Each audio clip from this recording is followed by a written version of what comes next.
Well, good morning and welcome to Sunrise Daily. It's our Independence Day edition. I'm Chamberlain Uso. Good morning. I'm Ayo Makide. Happy Independence. Absolutely. And I'm Kaide Okikiolu. Thank you for joining us. Well, what do you know? So many talking points already from the president's speech, but we'll cut to the chase in a moment. But don't forget that, just to let you also know that the Kaite Affair is here this morning to take you through certain things. Hello, Kaite. I think we'll have to take her later. Well, I guess we'll bring you that one as we progress in just a moment. But some just highlights, very interesting things the president did. But I know the one that will stand out for you is that comparison he did with oil prices in Nigeria and some other African countries, saying that look, Nigeria has did he say no business? Well, it doesn't make sense. Doesn't make sense for fuel to be cheaper in Nigeria than in Saudi Arabia. Oh yeah, and I mean, you mentioned other countries like Chad, I think Niger, Egypt, and the rest. And aside that, also something he said, which seems like the theme for this and for the speech, was the fact that this is a time of national healing. If I got that well, a process of national healing. And he mentioned things that happened from 1960, the coups, the civil war, and the fact that, I mean, cumulatively, the military was in charge for, I think, over 20 years or thereabouts. But basically saying that this is a time for us to start the process of national healing. It's going to be for a year. Yeah. So apparently this year-long celebration is not just a celebration. It's a process of healing, as he said. And there's a lot of work, there is no doubt about it, but there's also something that he said, among other things. Of course, he began by thanking Nigerians and all of that, but, the central theme of everything he was talking about was also talking about us coming together. A lot of emphasis on our togetherness, that played a significant role. And then he also harped on the things that we need to do to get things going in Nigeria. And I guess that's how come Nigerians have also been talking about. Oh yeah, he did identify economy is in crisis, but he said like other countries in the world, but that before the COVID as well, we had challenges. But I know, look, there will always be divergent views about the state of the economy. And then security, the challenge he identified with security, many could relate with some of those. And then when he did say, look, emphasis on why they chose the theme together and how we needed to work together, how we need to grow together.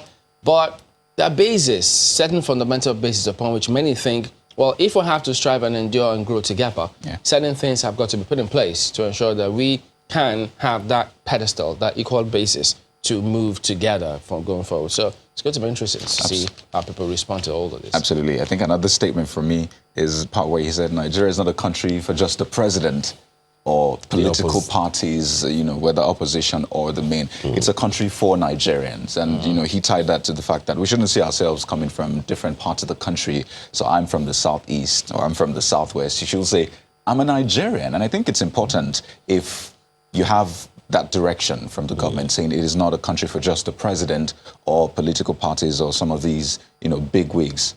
Nigerians should begin to see and feel that Nigeria is actually theirs. And it boils down to, when they go to the civil service. By the way, he mentioned the civil service, that, the reforms will start from there. People should start saying it when they deal with civil servants or go to, the police station, try to interface with them. They should begin to see Nigeria as theirs and feel it also. When you talk about the civil service, I think we should we should really dust the history books. That report of the Udoji panel was supposed to position the federal government of the civil service of that time as a business enterprise of sorts, but then we all know what has happened to that one. So I think we need to pick up that one, as we have other reports like that. Many are still talking about the 1995 confab, the 2014 confab and all of those. So if we have all those ones, do we still need to rehash or, start all over and all of that? Anyway, I guess the president really does have his own, things cut out for him. There is no doubt there's going to be some feedback, from Nigerians. And speaking about feedback, okay, I think we're going to cross over now and see what mechanisms are there for us to get to hear from you today. Akaite. All right, well, good morning, everyone. My name is Akaite Afia. Thank you, everyone, for joining us here. We have a poll going on Twitter right now, and the big question that we want to know is, As Nigeria celebrates her Diamond Jubilee, what policy would you want to see adopted? And the 4 different things that you can vote between are a single-term presidency, allowing referendum, expunge state of origin, and lastly, vote by Nigerians abroad. And right now, what we have in the lead is to allow referendum. So that is what you guys have voted for. It's about 50% right now. We have gotten in about 9,659 votes. So a lot of you guys are talking to us, telling us what you want. But what we really want to see is more of you engage with us. You know, our Twitter account is Sunrise Daily Now. So please, come on and vote. Let us know what you think would be the best policy to be adopted in Nigeria right now. And you know that it's not over until it's over. We have 58 minutes to go on that poll. So wow, look at how many people have voted already. Well, that's quite significant. So if you just keep that going through, such that you could get your voices heard and let people know what you think. After all, who knows? The decisions they made could also impact on some of these things the president has spoken about. We're just moving together. Well, I think another feedback you might be getting, really, and this is not me looking for trouble, is from the opposition party. Because, the president mentioned it, that those that were in power from 1999 to 2015 don't really have that, let me use the term used, they don't have the impudence, or they've had the impudence, rather, to criticize the government. And the president is saying, well, you were in power in 1999 to 2015. What exactly did you do? So don't now come and tell the government you're not doing this right. So no matter how good anyone, I want to that. believe, well, of course, someone somewhere sat down to write that speech for the president. Not that he penned the script himself. So I expect that those media managers themselves would have known that no matter what, there will be feedback. Now, it's now up to us to digest the feedback whichever way we think we can. Now, there will always be reaction to anything and to everything. Whether it's for good or it's not for good, it's subjective. It depends on how anyone, I think it's something that we also talk about here. We give you all sides of the angles, all sides of issues, so that you can choose your perspective. So whoever it is that is, perceiving anything, it's that person's call. Well, the president there were some perspectives about the elections, how he needed to see that certain things are gotten right. But speaking about elections and what we need to do, how we need to progress, of course, in light of the president's speech, we've got Professor Atari Rujaga, former chairman of INEC, of course. He joins us from our studios in Abuja. Good morning, Prof, and thank you for joining us today. And happy Independence Day to you today. Hello, good morning, and happy independence to you too. Well, having listened to the president's speech today, what jumps out at you? I know he did pack a lot into that speech. What is clear is that the speech carries quite a lot of the right things to be said on a day like this. But for me, the critical thing is not so much what is said, but how it is followed up. I think it's important to reflect on the issue of what government or governance needs to do to ensure that when you call upon Nigerians to take pride in Nigeria, there are certain things that really encourages and helps them to be able to do that. And also, no doubt, I think I must say that there is no doubt that Nigeria has come a long way in the last 60 years. But it's also important to really not so much be in a celebratory mood, but more to use this period as a period of reflection and contemplation as to what do we want Nigeria to be in the next 60 years. Obviously, there are a lot of challenges, and these challenges need to be addressed. And I think a lot of things have been said by Mr. President, and there are things to be said on this kind of day. But the key challenge for government and governance is how to act upon all of those things that have been said in order to give people the confidence that really we are prepared to make the journey of the next 60 years as a united country that we can all take pride in, that we can all be happy that our fundamental needs and aspirations would be addressed and satisfied through the process of governance. Right now, there are challenges, and these challenges need to be addressed. And I think that should be the focus of our contemplation and reflections on this particular day. Well, we also do have the Minister of State for Mines and Steel, Uche Oga, joining us as well. Good morning, and thank you for joining us today. And happy Independence Day to you as well.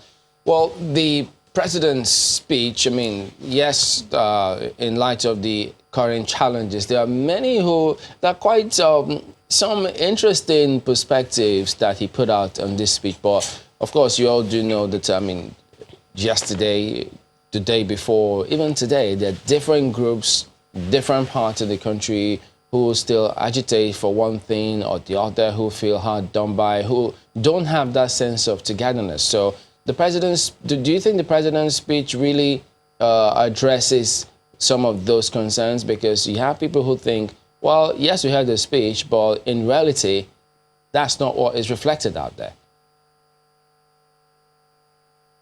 Good morning, General, and happy Independence to Nigerians. Well, I want to say that I want to appreciate Mr. President for this great speech on this auspicious occasion of our Diamond Jubilee as a nation. It is a speech that should arouse every Nigerian's mind and consciousness to a greater Nigeria, because the president is talking about togetherness, and there is no one, togetherness we can achieve a lot. And I believe that I come from the southeast part of this country, and we have a proverb that a broom can only be useful when it is used as a unit. So I believe that in his speech, he has touched most of the critical areas.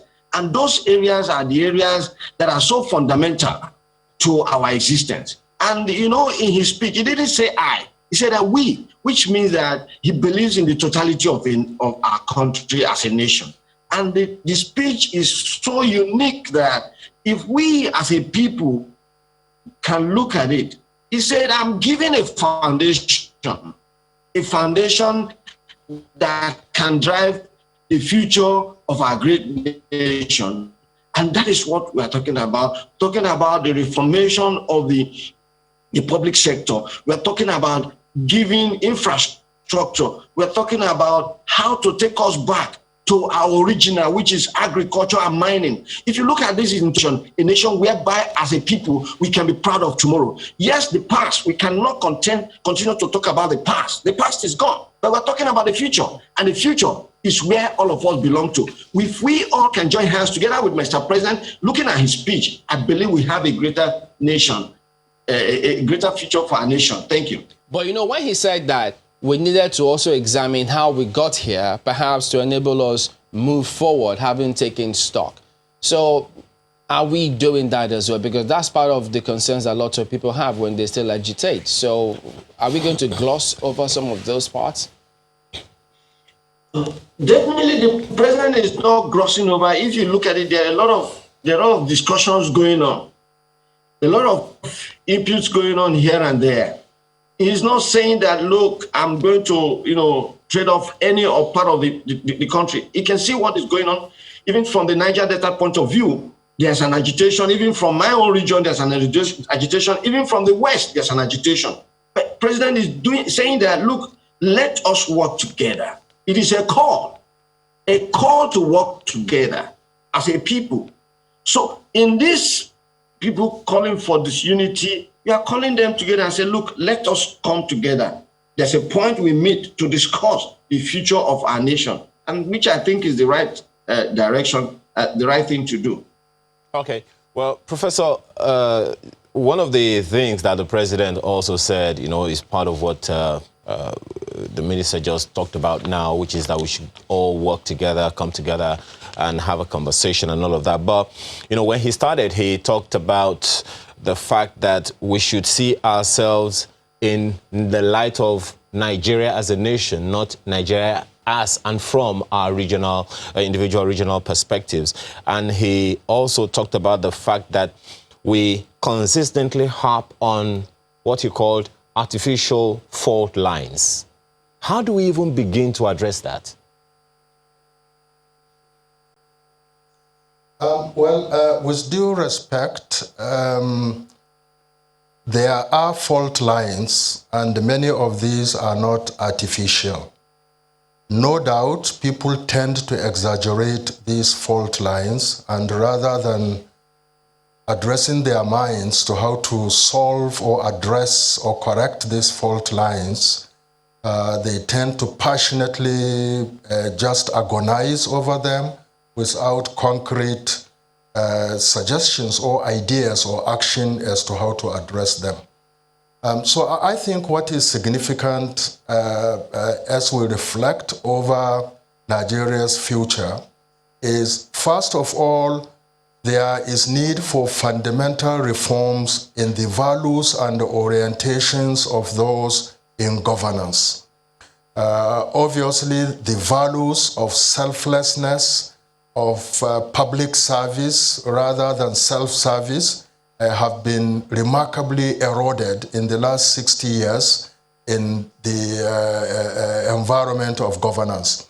And there have to be fundamental reforms that can revive these values, because governance cannot be impactful and make meaning for the ordinary Nigerian unless public servants or public officers are selfless and are focused on addressing the fundamental needs and the aspirations of the people.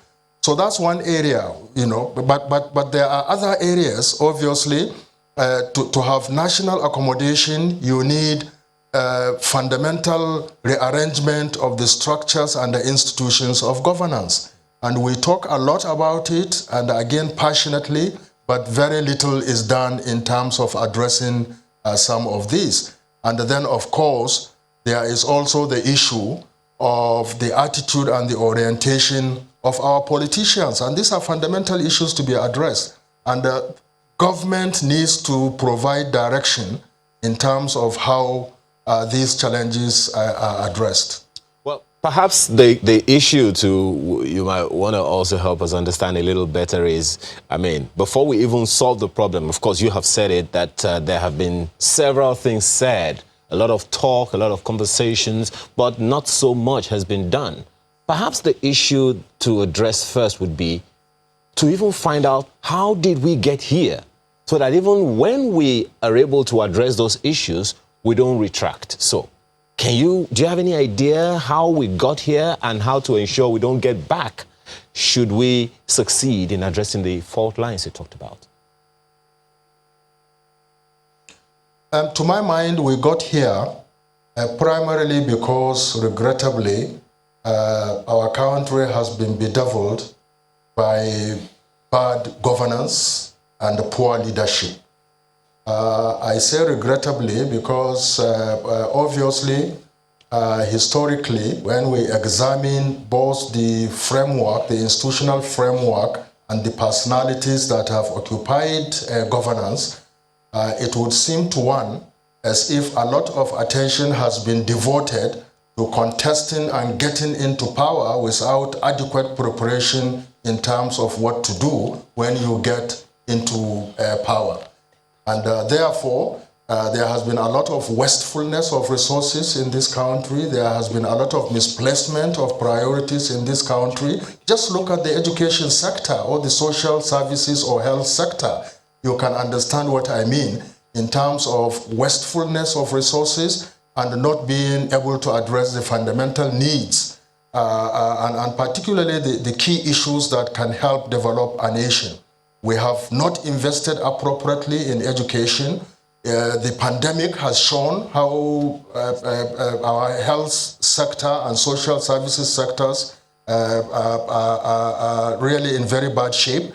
And what caused this? I think what caused this historically is the way in which our governance system has evolved. We've talked about corruption, we talk about insecurity, and a lot of it is attributable to the ways and manners by which those who found themselves in governance have really not appropriately utilize the opportunities to address the needs of the people, to bring people together, to give people a sense of direction, and to ensure that people actually take pride in being Nigerians and also make appropriate sacrifices for our country. So I think, to my mind, whereas there is need for value reorientation and structural and institutional reforms, fundamentally there is need to focus attention in terms of how we can make our governance system to be characterized by selflessness, by evidence-based policies and planning, and by rigorous pursuit and implementation of whatever policies are designed. A lot of things that are said remain on paper, and we seem to just move on. Today we say this, tomorrow we say that, and there is no actual targeted focus in terms of what is done with regards to implementation. And a lot of it is related to the governance system and the value orientation that over time has negated the essence of that governance system. We have a lot of work to do if Nigeria in the next 60 years is to be one of the leading economies in this world and the so-called giant of Africa. We have to make fundamental reforms that address governance, that address institutions and the structure of governance in this country. Right. Now, Dr. Oga, Professor Jaga has done some diagnosis. In fact, he's prescribed some remedies to the challenges we face as a nation. Now, he mentioned a lot of things, really, but for a lot of people that are looking at some of those challenges bedeviling us, they wonder, what is there to celebrate? So if I can just take you back a moment, just before you respond to some of the issues he raised about those policies being on paper and how to take them off paper into reality. For those wondering, what is there to really celebrate Nigeria at 60? What do you tell them?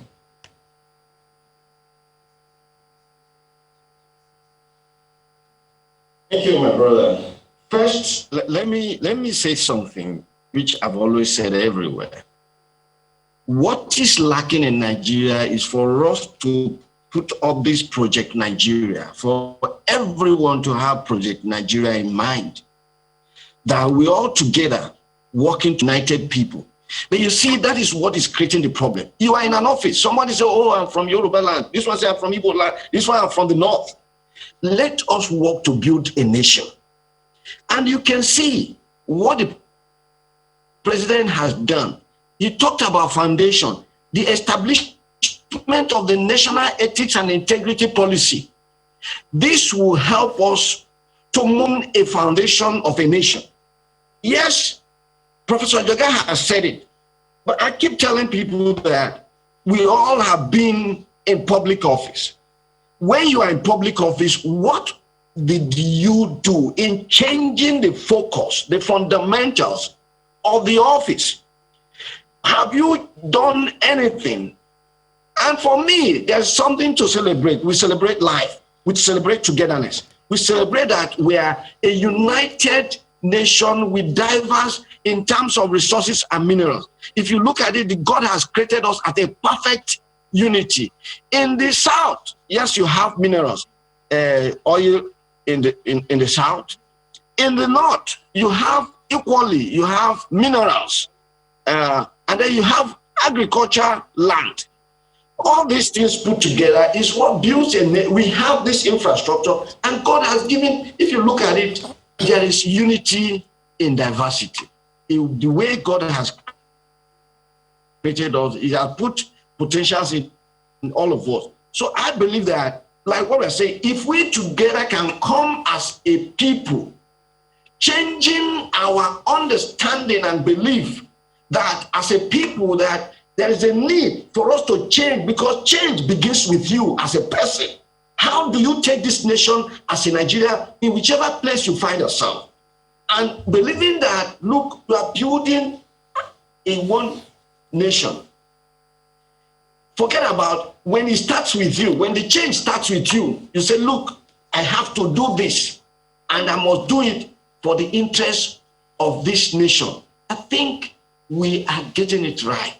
The president didn't say, oh, it is an Uhuru for us. But he's saying that there is hope. And that is hope is what I'm lending my voice to. That there is hope. If we can look at all this national ethics and integrity policy, things that we are doing, a lot of things are being done. The first time you see that a lot of things are critically done for the interests of this nation. As a leader, he's not saying I. He's saying that, come, let us build a focused, a united, an entity called Nigeria for the interests of the future. If in our place they say, if it begins to be okay today, better. That's what we're saying. If it begins to be all right for us as a people, that collectively, in whichever area you find yourself, start doing the right thing, I think there will be hope for Nigeria. And that is where I stand.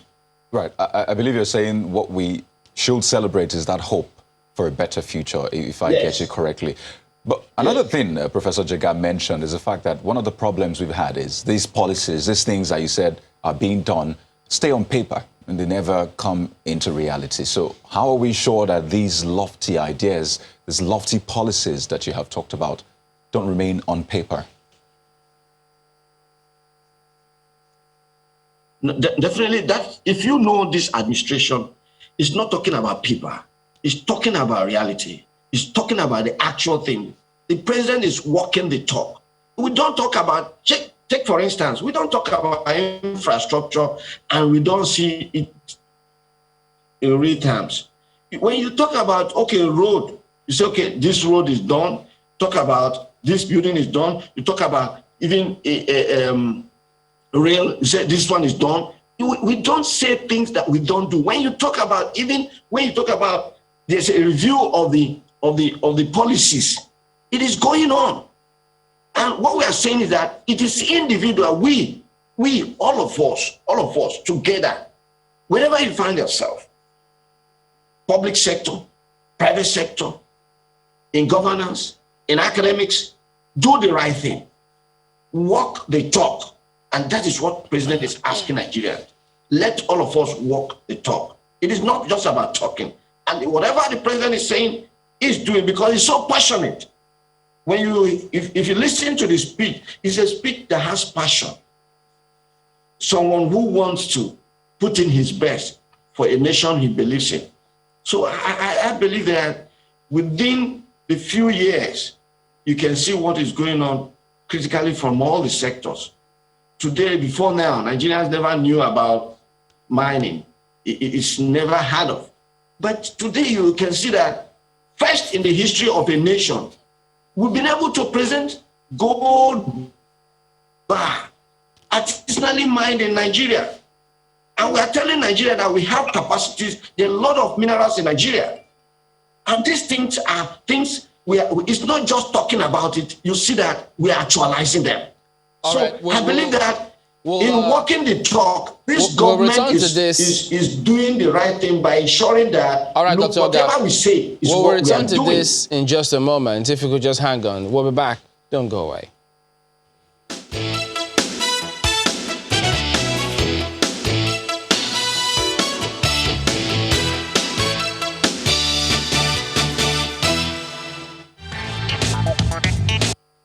The welfare of millions of people for generations to come may be affected by the wisdom which we here display. If Nigerian leaders and our British partners are to prove themselves worthy of their trust, now is the time for us solemnly and truly to dedicate ourselves to seeking the greatest good of the greatest number of our people in Nigeria. Let us therefore, Mr. Chairman, sir, close our ears to the counsel of despair, which says that we cannot here at this conference agree on a constitution. If there's any doubt among us as to what should be written into the constitution, let us, as Democrats that we profess ourselves to be, refer such problems, as the Gaulle has done recently, to the people whom we profess to represent, either just before or at the federal elections late in 1959.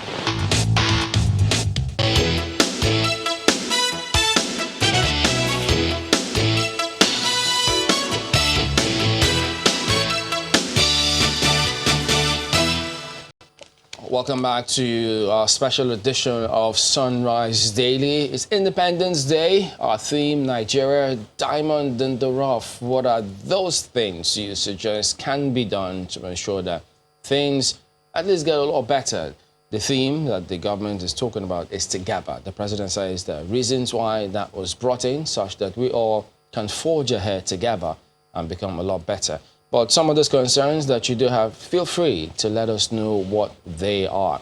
But let's get to Professor Jeganel. You did make some points about being characterized by poor governance, poor leadership, and what we need to do to correct that. You talked about us putting in place a fundamental change. Could you speak to some of those? What specifically should we be considering at the moment?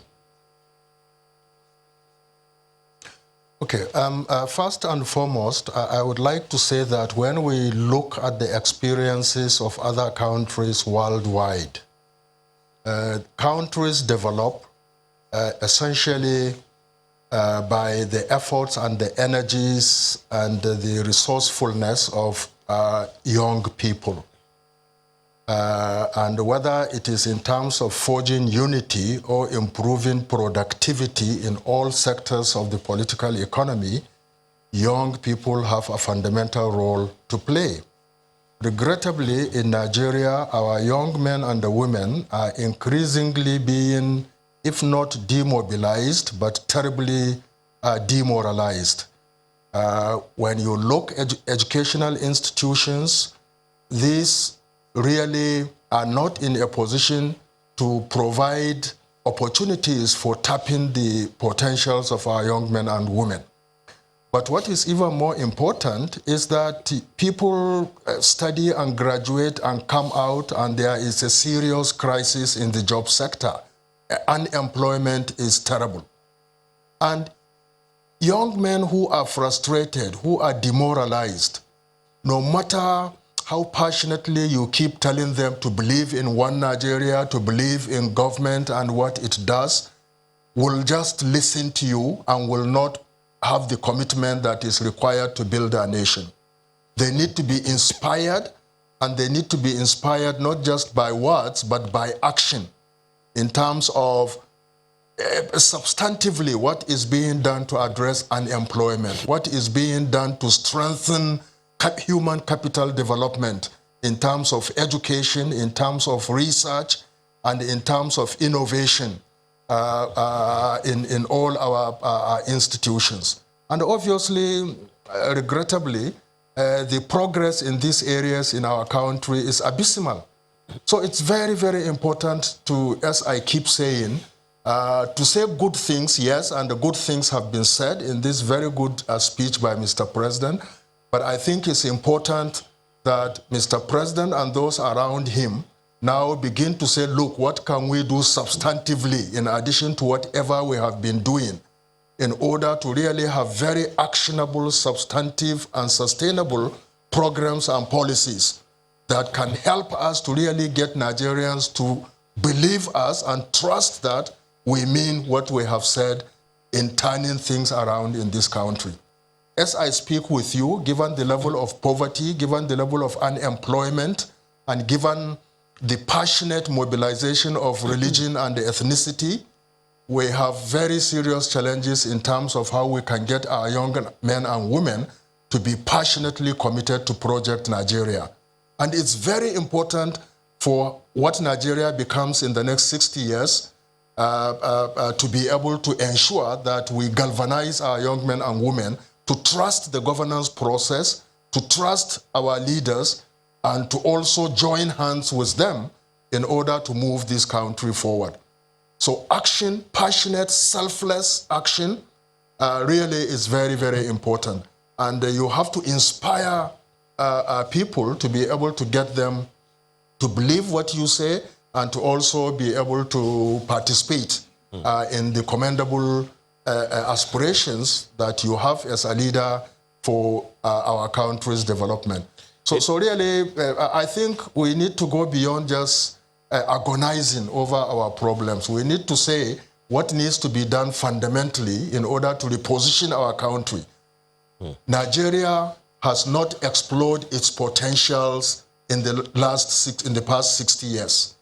And we do not want to get into the next 60 phase of getting to the next 60 years using the same framework, the same methodology, and the same kind of leadership frame, because really it means that we may not be able to achieve our goals and objectives and aspirations unless we reposition the country appropriately for that. And to my mind, we really have to pay a lot of attention to addressing the fundamental needs and the aspirations of the people of this country in order to galvanize them to join hands with leaders rather than to be demoralized and to withdraw from the general governance process. And regrettably, those of us who study what is happening see a lot of disturbing things in terms of people withdrawing from the sphere of the public sector, but most especially from just sitting down and looking what is happening rather than being passionately engaged in finding solutions to the challenges which affect our country.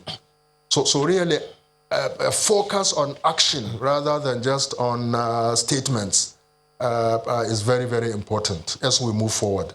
Okay, well, at the moment, we do have our correspondent, Kayla Megwa, who is in Eagle Square. Remember, there will be some activity that will go on there, so she's on hand to bring us up to speed in terms of what to expect and what is going on now. Hello, Kayla.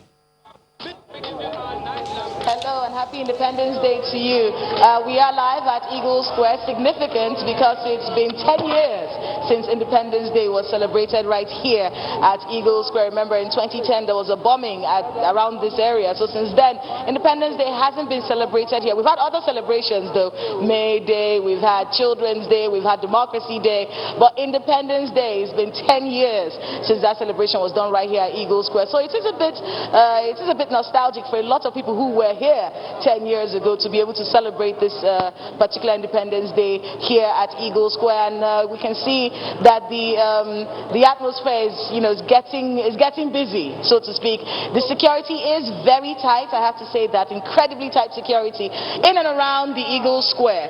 So we are looking at a lot of people coming in. Some people have already started taking their seats in the stands. If you can see the stands right now, the president will be here. We hear before 10 a.m. and he'll be inspecting the guard, and we're expecting to see marches and whatnot going on. Not as elaborate as it used to be, but a celebration nonetheless. So if you can see, if the cameras can just move around just so you can see what is going on.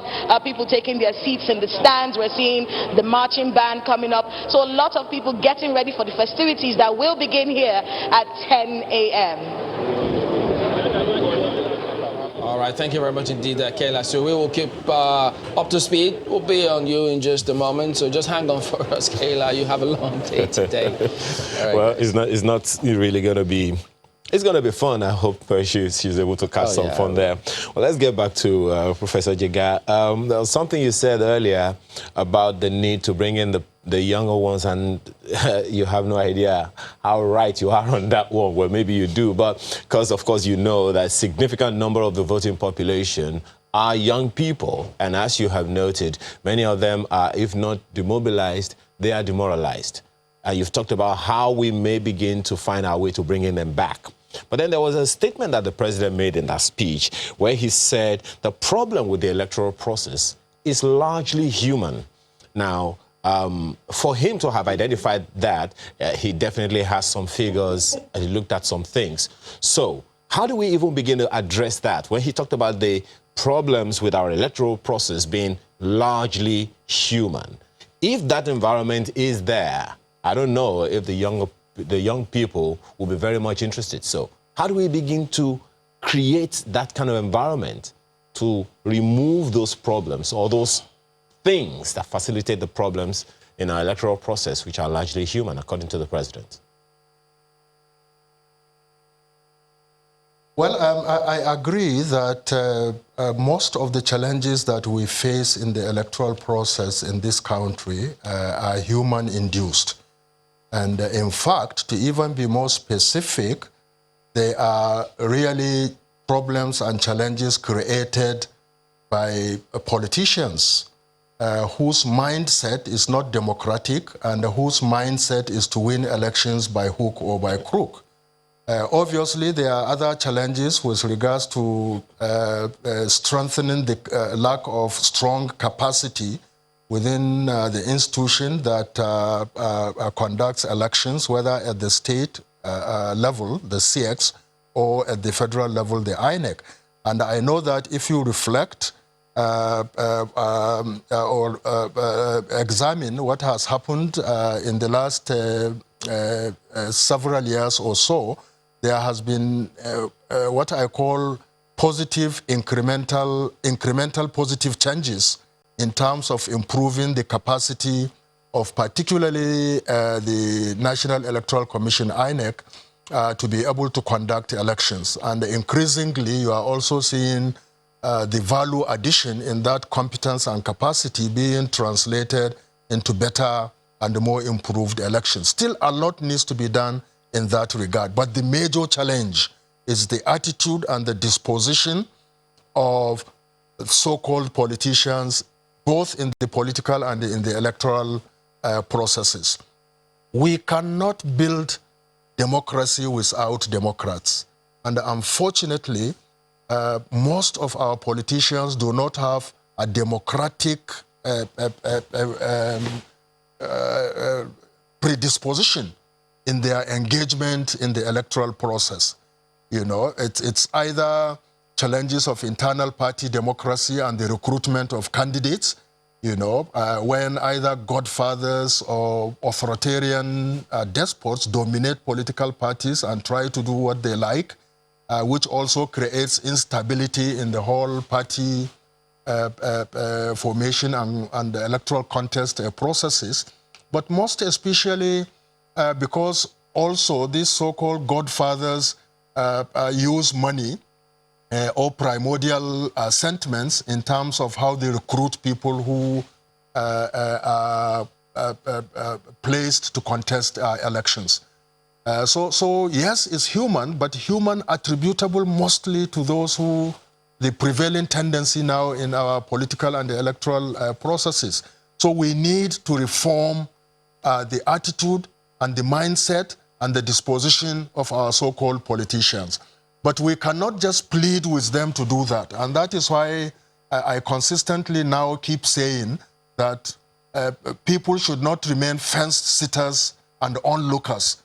The more people that get involved into the political and the electoral processes with a better and a more democratic understanding and disposition in their engagement, perhaps the better our chances of reforming and therefore addressing that human factor that undermines the integrity of the electoral and political processes.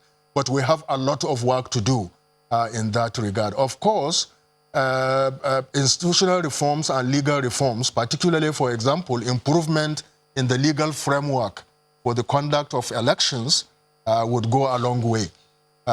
We really need to review our electoral laws from one electoral cycle to another with a view to tightening the framework and ensuring that there are no gaps that politicians can continue to exploit in order to advance their selfish, particularistic interests.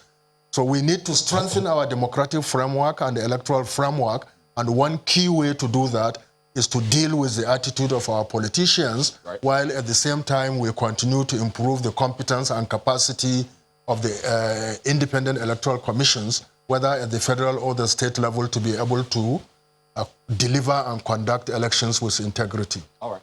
Now, Dr. Oga, let me get your response to Professor Chega's opinion regarding politics, the electoral system, in the light of this question. Let me couch it this way. For a lot of young people, I mean, gleaning from what they say on and off social media, they think we're where we are today partly because of what they call the recycling of the same people in our politics, 20 years, 30 years, 40 years, still the same names and the same faces. And I think that is a huge part of the challenge we have as a nation. So in terms of fixing our political system, the electoral system, how do we deal with that challenge that a lot of young people say, we can't move forward without sorting that, getting fresh ideas on board? Thank you very much. And I want to appreciate Professor Jagad for being very truthful to the points that are the evil that is bedeviling the political system in Nigeria. And when you look at those issues critically, you can see that he has been able to say the truth. The truth is that, look, the issue that I want to thank Mr. President for him bringing back history. History is a key thing that is needed in every nation for you to understand where you are coming from and where you are. And the issue that you find out that most people, when you look at our political system, you equally blame the younger ones. Because where somebody would believe that it's collecting 5,000 to vote somebody who cannot contribute to his future is the only way for him to benefit. He doesn't believe that I need to vote because I want to vote out someone who cannot give me any future. So you find out that that is what is constituting most of the problem. One, the so-called political godfathers who are not Democrats. They are not Democrats in any way. They don't believe even in the future of this country. Even when you talk about all the issues we have today, calling it banditry, calling it criminality, is caused by these people, because when you hire these people and use them for election because you want to win by all means, at the end of the day, you didn't make any future provisions for these people that you have hired to give them a better life. Then you have given them the latitude to operate as criminals. When you look at it, I believe that, like what you have said, establishing the national ethics and integrity policy will strengthen even INEC, because yes, we cannot rule out INEC in the whole quagmire of political crisis or issues we have in Nigeria. So the youth need to, you see, if you have the youth and they decide to vote, they can vote out anyone if you are given the opportunity. Like Professor Jagad said, in most states, you cannot run any local government election with the state government and then you have opposition winning even a single seat. Reason being that they will sit down and, create what they want and then announce it. All right, Dr. Oga. So there is we need strengthen the framework.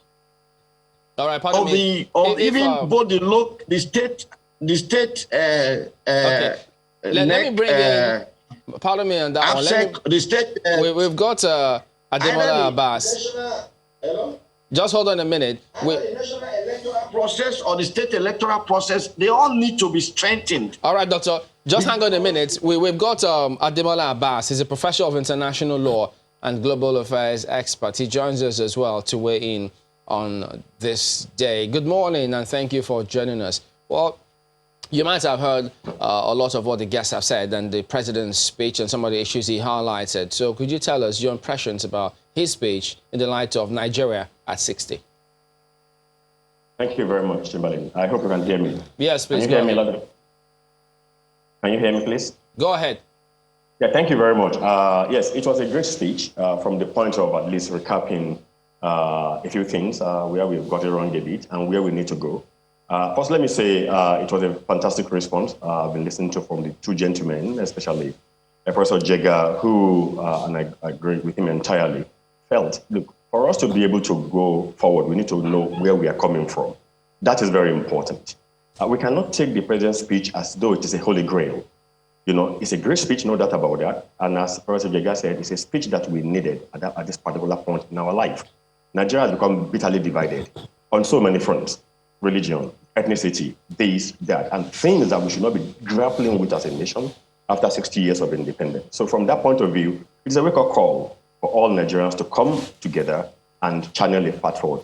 But now, in going forward, we must be careful how we move. It's important. And that is why the first thing we need to do is to learn lessons from the past. what did we do wrong? And I'm so happy that Professor Jega used a particular phrase, incremental development. That is so far what we have done in a long way since 60 years ago. We've been moving incrementally, very, very slowly, very, very marginally. It's one step forward, 10 steps backward. We can no longer afford that. And there are some concrete suggestions I've heard this morning, for instance, the need to reform, to restructure the institutions of democracy completely. We need to do that so that we won't be sort of putting round pegs in square holes, which is what we have done for a long time.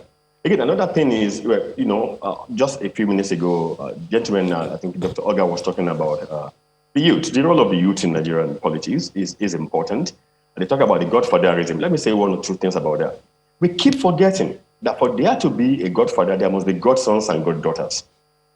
Now, what that means is that when people who probably should not be in a particular political position of power, maybe because they don't merit at that point in time, they were prodded on by godfathers together. Don't ever forget that same godfather is interested in keeping you in that place and in ensuring his future. Now, if you are so silly, permit me to use the word, as to allow yourself to be used to trump meritorious, to trump meritocracy, to trump people who are qualified to get into a post, and you allow yourself to get into that post, then when the time comes and the godfather is hungry and you choose not to feed him, look, if you ride on the back of tiger, you always end up in his belly, pure and simple.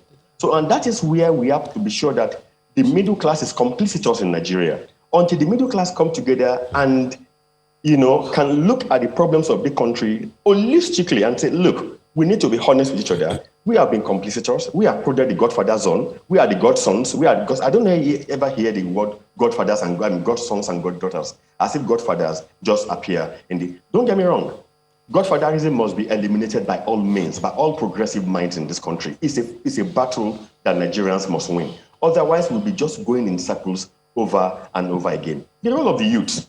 Look, they just completed Big Brother Nigeria, and I've been talking to a lot of kids, a lot of youth. I said, look, for goodness sake, the length at which Nigerian youths go to vote people, I was opportune to watch one of the episodes just for the fun of it with some of young girls. And I said, look, tell me, in the last 40 minutes we've been looking at this thing, all I saw was somebody trying to put, what is it called? Makeup on their faces. So what have you benefited in the last 40 minutes? And she looked at me and said nothing. I said, so why? But when election times come round, the same youth, 18, 20-year-old, university undergraduate will say, oh, I don't care. I can't devote 1 hour of my time to go and queue and vote for people who are going to impact your life, not just 4 or 8 years, but for the rest of your life. You haven't got that time. So there is need for massive reorientation of the youth. Make no mistake, the youth are learning from the elders, so to say. They're looking at those who are governing us and saying, what is in it for me? In any way, my votes don't count. But we can't give up on Nigeria. For me, that is the most important message from the president's speech today. We cannot give up on Nigeria. Look, Chamberlain and Ayo and the rest, I've spent about 20 years of my life overseas. And I came back and I said, look, we need to be more tolerant of our own heritage. Don't let's write our country off. All right, today we look at the gentlemen. United States. I was shocked last month when Americans we have to let it go at that point Trump in would step time. aside or not if he loses the election. Professor Abbas, we have to go. 200 in democracy. We do thank you for your thoughts. Is that we need to be, more, Pardon me, Professor Abbas. We do thank you very much indeed for your thoughts this morning. We have to thank you all. As a matter of fact, Professor Ademola Abbas is a global affairs and the professor of law. We also have had Professor Atahiru Jaga, former chairman of INEC. We thank you, Prof, for talking to us as well today, as well as Dr. Uche Oga, Minister of State for Mines and Steel. Thank you all for talking to us today on the program. We will be back in a moment. Join us again.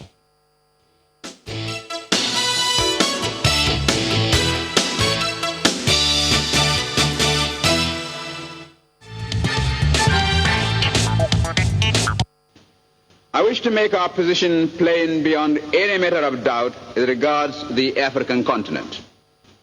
We in Nigeria appreciate the advantage the size of our country and of its population give us, but we have absolutely no aggressive intentions We shall never impose ourselves upon any other country and shall treat every African territory, big or small, as our equal, because we honestly feel that it is only on that basis of equality that peace can be maintained in our continent.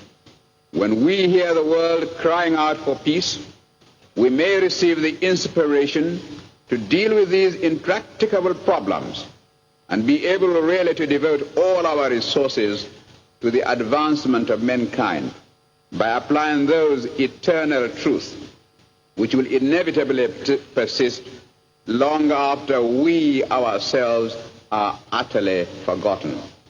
Thank you, Mr. President.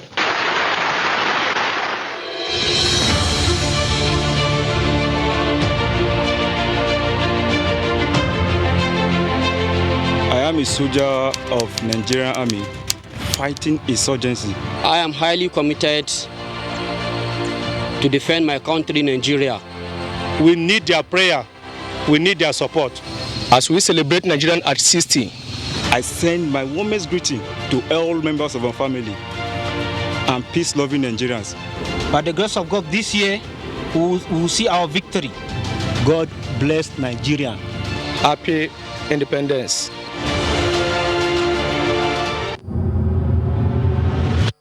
In the 70s, if you wanted to go into the university, you wrote the examination of the university. And if you were qualified, they will give you admission. There was nothing like a quota. There was nothing like JAMB. You would choose the kind of university you wanted to attend.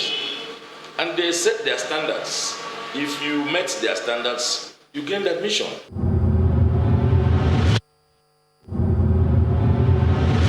What I've observed that these days, our children, they will be watching the television from morning till night. During our time, we don't have television, except radio.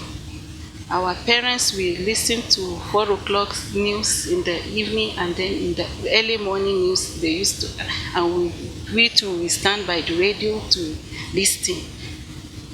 And these days again, the value, in those days, we used to respect our elders. We kneel down to greet them.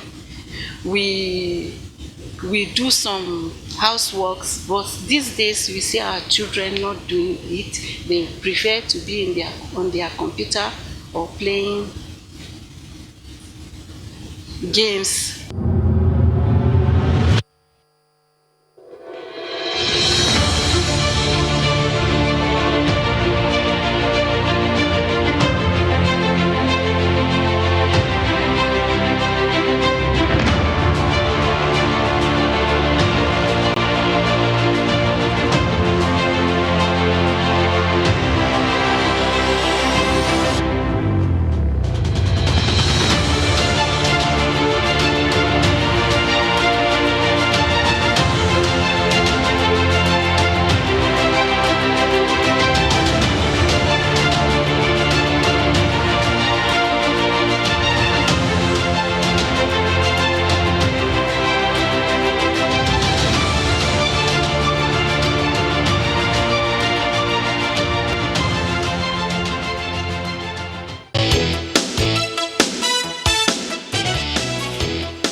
Welcome back. Well, yes, indeed. Let's get over to listen to you now in terms of what are you saying on social media. Ekaite Afia is on hand for that one. Hello, Ekaite.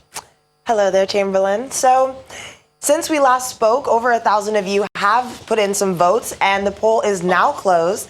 And what has come out on top is that you guys want to see referendums being allowed. So that has won significantly by 52%. That was the majority vote. And let's just go into some of the comments and see what you guys have been saying. So Bukola recently tweeted that ex-governors should stop making the list of those representing Nigerians in the lower and upper house. It's now a selfish norm. We can keep on reading. Lanre is saying that single terms won't work. Nigerians in the diaspora usually don't know the state of things. In fact, they were a part of the ones shouting Buhari for a second term. Referendum will work if we can follow it. And we can keep on reading here. Nicholas C. is saying restructure, devolution of powers, equitable representation of states within the region. Scrap the House of Representatives and keep the Senate. Equal opportunities for all irrespective of regions, expunge nepotism, favoritism, and outright exclusion from things like recruitment into federal agencies. And let's get one more in here. We have Madhu Hassan Kadir saying, I want the other speaker to respond, on what Prof had said. A lot of paperwork has been done, but no feasibilities. And I think we can take one more. Let's see, Darlington is saying that Nigeria has no national identity, that he's saying we need a referendum to answer the basic questions of should we exist, and if yes, why and how. So that's what you guys are saying. Please keep bringing in your comments. Although the poll is now closed, we're still seeing all the comments that you guys are putting underneath this poll, and we're still hearing from you, and we love to hear from you. So feel free to continue commenting. We're keeping our eyes out for what you guys have to say. Well, yes, indeed. What an interesting one. So at the moment, we did hit over 10,000 people who've participated in that poll. So they really are interested in getting their voices heard. Oh, yeah, a referendum, they say. And essentially saying, look, now you heard, what are you going to do about it? So, so now that's the talk. Right. Yeah, so not just on Twitter now. It was on paper. That was the talk. Now, not just on Twitter. Can we see something like that in reality? Can we see something indeed? Because I think you also heard the Professor Jega saying, look, a lot of these things had been taken from the people. Let's give it back to the people. So if the people are calling for a referendum from this poll of more than 10,000 people, it's essentially saying we want that control. You need to give it to us. Because that's what the president said. Oh, yeah. Absolutely. The democracy to ensure that the power returns to the people. Yeah, absolutely. Because that's what democracy is about. Absolutely. And Nigeria is not the country of the president or political parties alone. He said that. It's for all of us. In other words... So one moment. Add to that the fact that most of the people that voted here are young people. So now the ball is in the courts of the presidency. So they need to then let's just say the government, because I mean the legislature also has their own role to play. The presidency is inclusive. It's the president that made the speech. I understand. Yeah, I mean I agree with you, but I'm just saying if we keep it only at the presidency, others will say, well, it's not our business. No, they can't say that. The president made a speech. So when he made that, he factored in other parts of governance as well. So he's the head of government. That's why we listen to the presidency and not the judiciary or the legislature. They shouldn't just keep saying that it's up to the National Assembly to do a thing or two. So now people are saying, well, if they put a clause in the Constitution to allow for a referendum, perhaps people will get their voices heard a lot more. You may not have all this agitation because they will have a chance to vote on each of those policies. Yeah. All right, so let's go on now to, we've got Pauline Talon, the Minister of Women Affairs, joining us as well today. Good morning, and thank you for joining us today on the program. Thank you, Pauline. Okay, well, we also do have Tosin Odesonya, who is, he's highly dynamic and visionary entrepreneurial leader. He's was recently named SVP of Strategy and Transformation Programs for financial purposes. Good morning, and thank you for joining us as well today. Good morning. Thank you for having me, and happy Independence Day to all my fellow Nigerians around the world. Yeah, we also have Stanley Onyebuche, who is a former NSBE chapter president, and he is also an engineer. Thanks for joining us, Stanley. My pleasure. Happy Independence. Well, last but not least, as they say, we have Dr. Kwenwosa Umobi, is a lawyer, of course, and he's got knowledge in law and its intersection with other disciplines. He also joins us this morning via Zoom. Thank you for joining us on the program. Well, okay. Thank you very much. Congratulations, Nigerians. All right, let me start with you, Minister. Well, yes, indeed, the president did put up a speech, but well, the impression that some have is that something needs to be done about the divisions that exist out there. So, yes, there might have been a speech, but they think that we need to walk the talk, if we need to move together, as the theme does say. What are your impressions, first and foremost?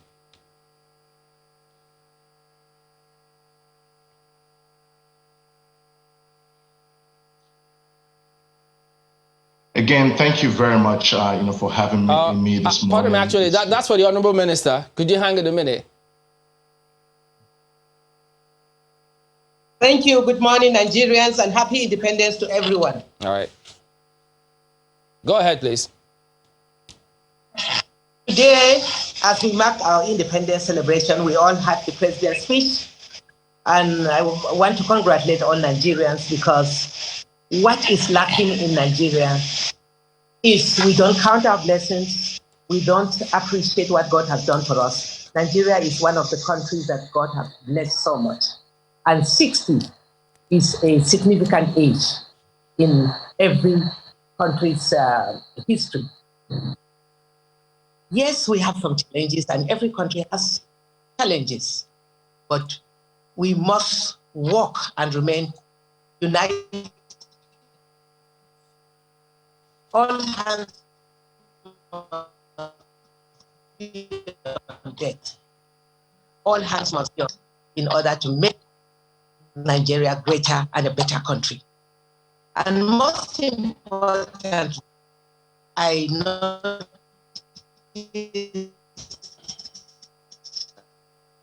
and it's clear that because you will not raise your hand to kill anybody, all the vices, all the problems that we are facing as a nation is because we lack love for our country.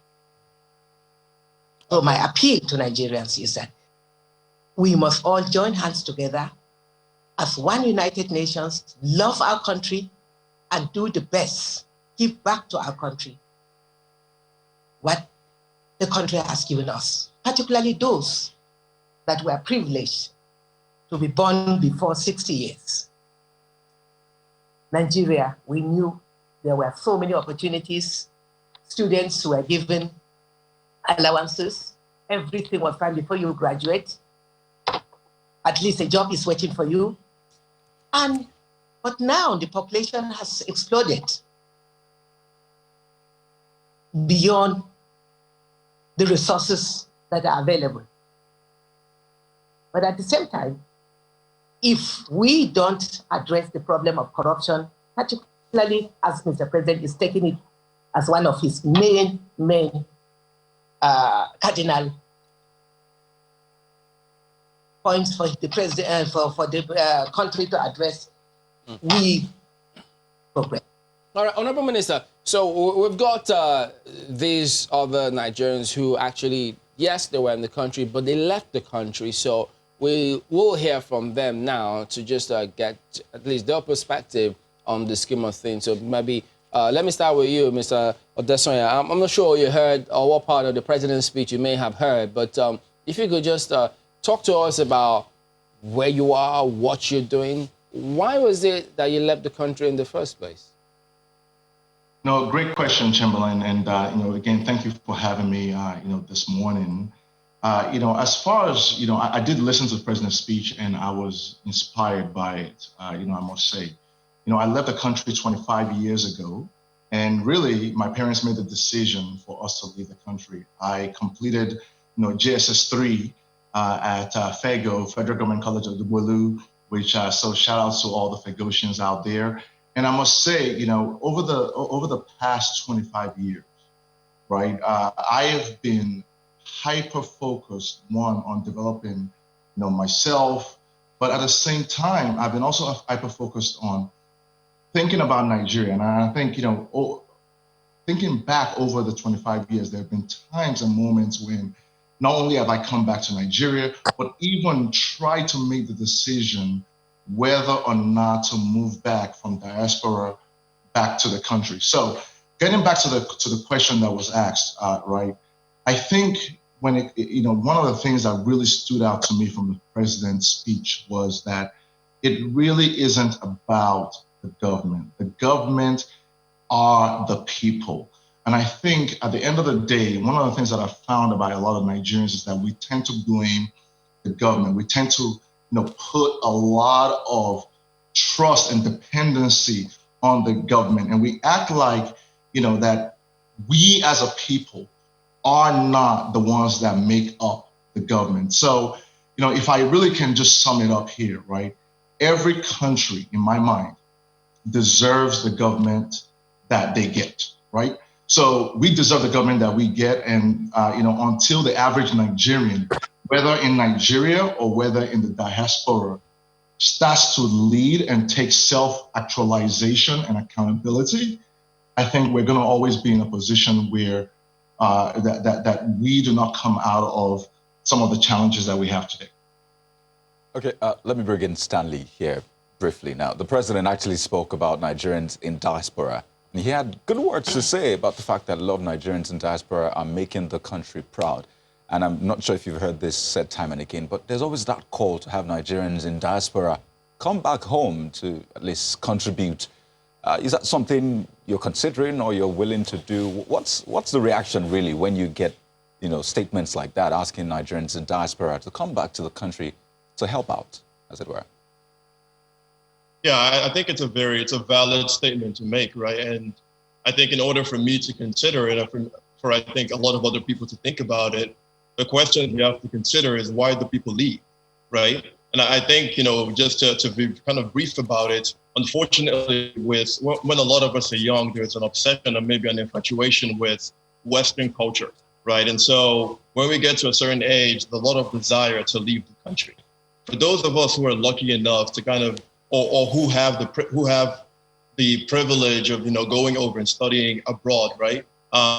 You kind of notice a couple of glaring things missing when you compare that to the situation in Nigeria, right? For example, you talk about electricity, you talk about, basic infrastructures like the road, right? And I think for me, it has to be a trade-off of what am I sacrificing here versus if I was to go back home, right? And to kind of briefly touch on the kind of the topic around leadership and governance, right? I think it's true, everyone's individual,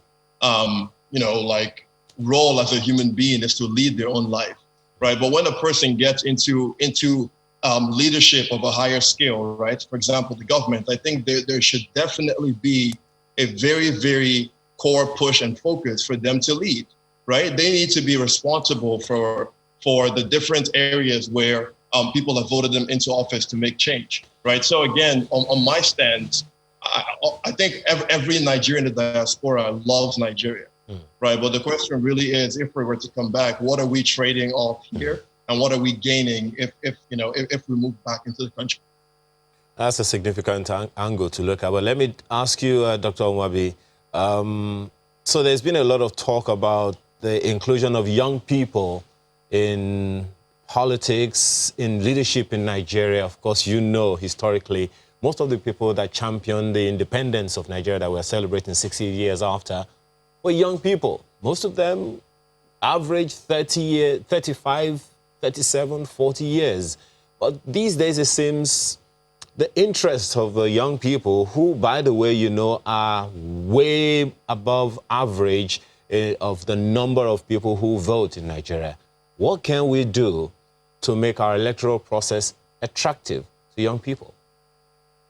Yes, thank you very much. I want to say congratulations again to Channels Television and Nigeria as a whole. Happy independence. Yes, directly to your question, I think the first thing we have to do before we look at issues of election is to actually understand the problem of Nigeria. The fundamental problem of Nigeria is representation. Now you find representation expressing itself in different forms, in the form of ethnic competition, class competition, and religious competition. That is the core problem in Nigeria at the moment. And clearly that has been a problem since amalgamation. It has been a problem of representation. Now, when we talk about electoral system, without solving the very fundamental issue of representation that is at the core of the Nigerian project, then it's putting the cart before the horse.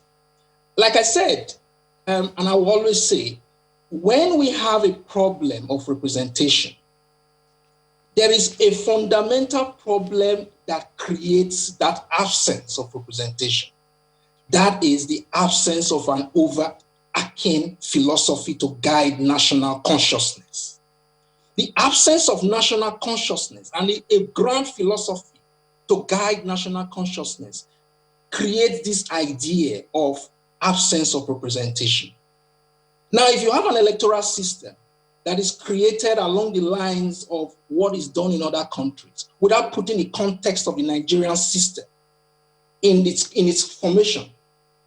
It creates divergences, which we are seeing today. You find our political culture, the electoral system, until recently when we're beginning to see reforms in the area of INEC, putting structures in place. It's not always been the case that we've had a free and fair election that is so credible that Nigerians would stand up and say, yes, we've done an election. Yes, we have said the Abiola election, the June 12 was brilliant, but clearly we should have a standard for election, for conducting election, on the basis of the prescription of a philosophy, a grand philosophy that guides national consciousness. So I want to stop there for now because there are fundamental issues that must be uprooted from our national psyche, that must be brought up to better understand the problem we're facing. Now, I left the country because I could see the incompleteness in our laws and in the legal system. The system, the tools that are available within the country, having qualified as a lawyer in Nigeria, I could see gaps. And these gaps were exploited by conflict economy just hang on a minute. And now, political entrepreneurs. We have another perspective of a young person, but this time he's in Nigeria, so that we can hear his perspective out before we then let the Honorable Minister respond to all of this. Let's listen to him now. About being Nigerian, I would say the resilience. I would say the resilience. That resilient mindset has sort of trained me to persistently be optimistic. And, you know, I would say I'm an optimistic person. And, of course, every human being is a product of their experiences in life. And, you know, so just facing issues, facing tough times, but still looking up, looking over those tough times, I think, you know, is what has built me to be who I am today. And I think that is a positive, definitely. I think for me, finding the positive has been just looking on the bright side, looking at the things that are there to be happy about, things are there to be proud of. You know, we have such a wealth of natural resource, and these resources aren't the normal one. You know, we have immense talent, you know, whether it be sports, whether it be entertainment, that's music, that's comedy, that's, you know, there's such an immense amount of talent. And, you know, this set of people have continued to make us proud, you know, sort of contradicting what the other group of people have continued to do over time. I think the best thing that we can do as Nigerians is to continue to be hopeful. It's very easy, and not for anyone's fault, to be honest, but it's very easy to give up, to sort of to not have any hope anymore, to be pessimistic. I think that's the word I was looking for. You know, it's very easy to say, it's never going to get better. You know, things are going to continue to be like this. There's no point. But I think it's very important to be optimistic, to be hopeful, and to sort of find a sense of patriotism, which is what we've lost, and a sense of selflessness. You know, it's still possible for us to care about each other, you know, just look out for each other, and not just simply care about our own personal pockets and our little circle, and just communal, a mindset of communal living. You know, I think that's what we need to have more of. Well, Honorable Minister, well, having heard all of these, those are perspectives of some Nigerians, both abroad and back home here. How can government aggregate all of these views and ensure that it doesn't just end with speeches, but they see action to galvanize their impressions of Nigeria?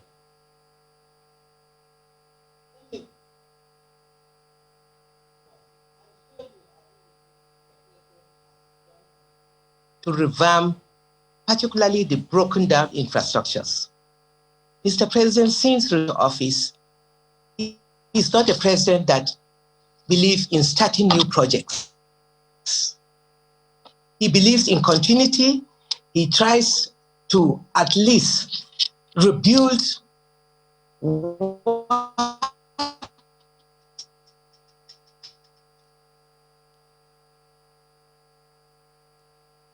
his predecessor, the put a lot of measures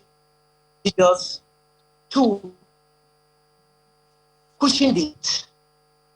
The broken down infrastructures that have been broken down in the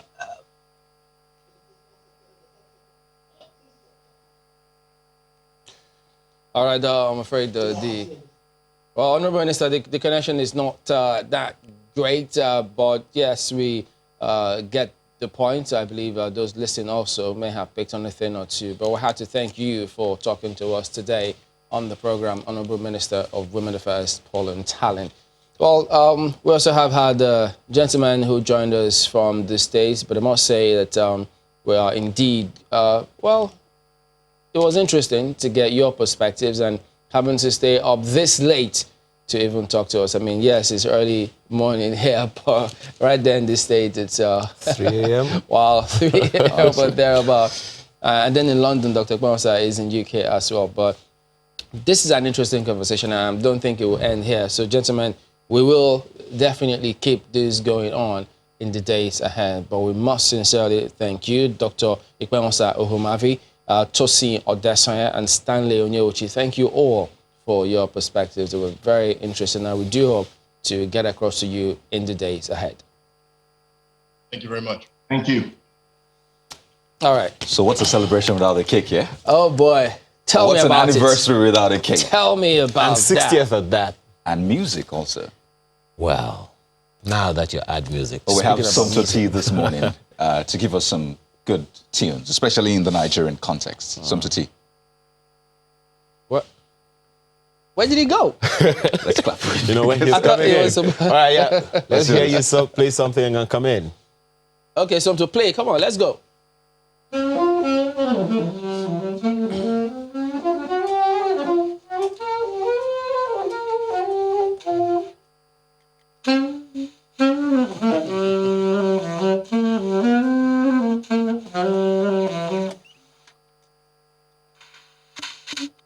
So let's do the anthem. You want to try the anthem?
Social distance cousin, okay? Yeah, I'll just you go ahead. You're in the center of a. So what do we do?